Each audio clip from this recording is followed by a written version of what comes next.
नमस्कार।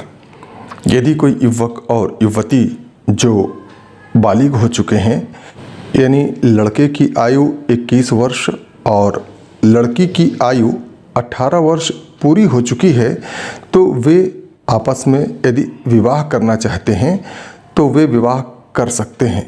कानूनन ऐसे युवक और युवती विवाह करने के लिए स्वतंत्र होते हैं, विवाह करने के लिए योग्य होते हैं। प्रायः ऐसा देखा जाता है कि कोई युवक किसी मनपसंद युवती से विवाह करना चाहता है, लेकिन कई कारणों से उसके परिवार के अभिभावक और सदस्य ऐसा नहीं चाहते हैं और वे चाहते हैं कि उनकी पसंद से, उनके पसंद की लड़की से ऐसे युवक का विवाह किया जाए। ऐसा ही युवती के मामले में भी होता है और किसी भी युवती के अभिभावक, माता पिता, परिवार के सदस्य यही चाहते हैं कि उनकी पुत्री का विवाह ऐसी जगह हो जहां वे चाहते हैं, उनकी पसंद के लड़के से ही शादी करवाई जाए। और माता पिता का ऐसा सोचना ठीक भी है, सही भी है, क्योंकि जो अनुभव माता पिता को होता है वह अनुभव कम आयु होने के कारण, कम उम्र होने के कारण युवक और युवती को नहीं होता है। और इसलिए इस बात की संभावना हमेशा बनी रहती है कि ऐसे कम उम्र के युवक और युवती द्वारा लिया गया निर्णय भविष्य में गलत साबित हो जाए और उन्हें कई प्रकार की परेशानियों का सामना करना पड़ सकता है। इसलिए यह सुझाव है, यह सलाह है कि ऐसे युवक और युवती को अपने माता पिता के पसंद से, अपने माता पिता से सलाह मशविरा करने के बाद ही शादी विवाह से संबंधित निर्णय लिया जाना चाहिए। फिर भी यदि ऐसा संभव न हो पाए किन्हीं कारणों से, तो इस प्रकार का प्रेम विवाह कैसे किया जा सकता है और कैसे करना चाहिए, इसके बारे में कानूनी ज्ञान होना आवश्यक है। इस प्रकार की शादी यदि कोई युवक और युवती करना चाहते हैं तो उन्हें किन बातों का ध्यान रखना चाहिए, कौन सी सावधानियां अपनानी चाहिए जिससे कि ऐसे विवाह के पश्चात उन्हें कोई परेशानी का सामना न करना पड़े, इसके बारे में आइए आज हम आपको संक्षिप्त जानकारी देते हैं। सबसे पहली बात तो यह है कि युवक और युवती की, जैसा कि हमने पहले भी बताया, उम्र बालिग होनी चाहिए, यानी 18 वर्ष लड़की की आयु होनी चाहिए और 21 वर्ष लड़के की उम्र होनी चाहिए। और इस बालिग उम्र के लिए आयु का प्रमाण पत्र भी होना चाहिए। आयु के प्रमाण पत्र के तौर पर यदि पढ़े लिखे युवक और युवती हैं तो उन्हें अपने हाई स्कूल के प्रमाण पत्र की कॉपी लगानी चाहिए। और आजकल आधार कार्ड का होना भी अनिवार्य कर दिया गया है, इसलिए आधार कार्ड भी होना चाहिए। इसके अतिरिक्त कोई और एक पहचान पत्र भी अपने पास उन्हें रखना चाहिए, जैसे कि मतदाता पहचान पत्र, PAN card, driving licence, passport, ration card, bank passbook वगैरह वगैरह। जब ऐसे सभी प्रमाण पत्र, पहचान पत्र, आयु प्रमाण पत्र वगैरह जब उनके पास हों तो उसके बाद उन्हें अपने धर्म के अनुसार विवाह करना चाहिए। जैसे कि उदाहरण के लिए मान लीजिए युवक और युवती दोनों ही हिंदू हैं तो वे हिंदू रीति रिवाज के अनुसार विवाह कर सकते हैं। ऐसा विवाह अग्नि के साथ फेरे लेकर के सप्तपदी के साथ किया जा सकता है। और इसके अलावा भी बहुत से रस्म रिवाज होते हैं जिन्हें वे चाहें तो करें या चाहें तो ना करें, लेकिन सप्तपदी का होना कानूनन आवश्यक होता है। और हिंदू तरीके से यदि विवाह करना चाहते हैं तो वे ऐसा विवाह मंदिर में या किसी पवित्र स्थान पर या किसी भी स्थान पर कर सकते हैं। इसके अलावा मान्यता प्राप्त रजिस्टर्ड आर्य समाज मंदिर से भी इस प्रकार की शादियां की जा सकती हैं। इसके अलावा ऐसा विवाह होते समय कम से कम 2 गवाहों का होना भी आवश्यक है और वह पंडित, वह पुरोहित जो विवाह के कर्मकांड को संपन्न करवा रहे हैं उनका भी प्रमाण पत्र होना चाहिए। और इस प्रकार से ऐसे गवाहों के समक्ष ऐसे पुरोहित के द्वारा जो विवाह हिंदू रीति रिवाज से करवाया जाता है वह पूरी तरह से मान्य होता है।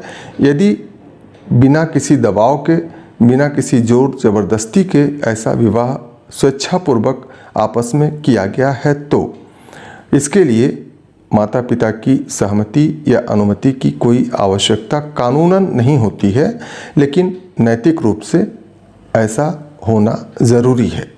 इसके अलावा यदि युवक और युवती विभिन्न धर्म के मतावलंबी हैं, जैसे कि कोई एक हिंदू है और दूसरा किसी अन्य धर्म को मानने वाला है, उदाहरण के लिए इस्लाम धर्म, ईसाई धर्म या कोई अन्य धर्म को मानने वाला व्यक्ति है, तो ऐसी स्थिति में विशेष विवाह अधिनियम के तहत विवाह संपन्न करवाया जा सकता है। या यदि ऐसे युवक और युवती चाहते हैं तो किसी एक के धर्म में अपना धर्म परिवर्तन करने के बाद उस धर्म के अनुसार भी विवाह किया जा सकता है। जैसे कि मान लीजिए कोई इस्लाम धर्म को मानने वाला व्यक्ति है और वह हिंदू धर्म में परिवर्तन करके विवाह करना चाहता है तो वह ऐसा कर सकता है। इसके लिए पहले उन्हें अपना धर्म परिवर्तन करना पड़ेगा और तत्पश्चात परिवर्तित धर्म के मुताबिक वे अपना विवाह कर सकते हैं। इसी प्रकार से यदि कोई हिंदू धर्म को मानने वाला है और वह हिंदू धर्म को त्याग करके अन्य धर्म को, जैसे कि इस्लाम धर्म, ईसाई धर्म को अपना करके उस धर्म के मुताबिक भी अपना विवाह कर सकता है। और वह जब ऐसा करेगा तो उसके ऊपर उसी धर्म के कानून और नियम लागू होंगे। तब ऐसा विवाह विशेष विवाह अधिनियम के अनुसार नहीं होगा, बल्कि उसी धर्म के कानून के अनुसार ऐसा विवाह होगा। जैसे कि हिंदू विवाह अधिनियम या ईसाई विवाह अधिनियम के अनुसार ऐसे विवाहों को किया जाता है और इस्लाम धर्म में शरीयत कानून के तहत ऐसे निकाह होते हैं। तो इस प्रकार से ऐसा विवाह हो जाने के बाद सर्वप्रथम कुछ एक सावधानियों को अपनाते हुए इन बातों का ध्यान रखना चाहिए कि जो युवती है यदि अपने घर से बाहर निकलकर युवक के साथ युवक के घर जाती है तो उसे अपने माता पिता को यह सूचना दे देनी चाहिए कि उसका विवाह हो चुका है और वह अब राजी खुशी स्वेच्छापूर्वक अपने पति के साथ जीवन व्यतीत करने के लिए जा रही है। और कहाँ जा रही है वह भी उस सूचना में उसे बताना चाहिए। साथ ही साथ ऐसी एक लिखित सूचना उस ज़िले के वरिष्ठ पुलिस अधिकारी को भी लिखित रूप में दे देनी चाहिए कि ऐसा विवाह संपन्न हुआ है और विवाह के पश्चात वे लोग कहाँ रह रहे हैं उसका पता भी उन्हें दे देना चाहिए।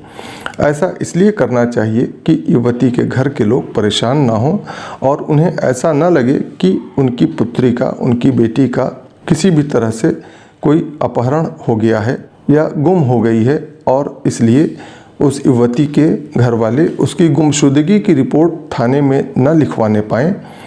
इसलिए इस प्रकार की सावधानी अवश्य ही बरतनी चाहिए। यदि ऐसा नहीं किया जाता है तो निश्चित रूप से स्वाभाविक रूप से युवती के घर के लोग युवती के गुम होने की, लापता होने की सूचना संबंधित थाने में देंगे और उसके बाद पुलिस तलाश करेगी और तलाश करने के बाद आगे की कानूनी कार्रवाई पुलिस द्वारा की जाएगी, जिससे कि दोनों ही युवक और युवती को परेशानी का सामना करना पड़ सकता है। तो इस प्रकार से इन सब बातों का ध्यान रख करके कोई भी युवक और युवती यदि चाहते हैं तो विवाह कर सकते हैं।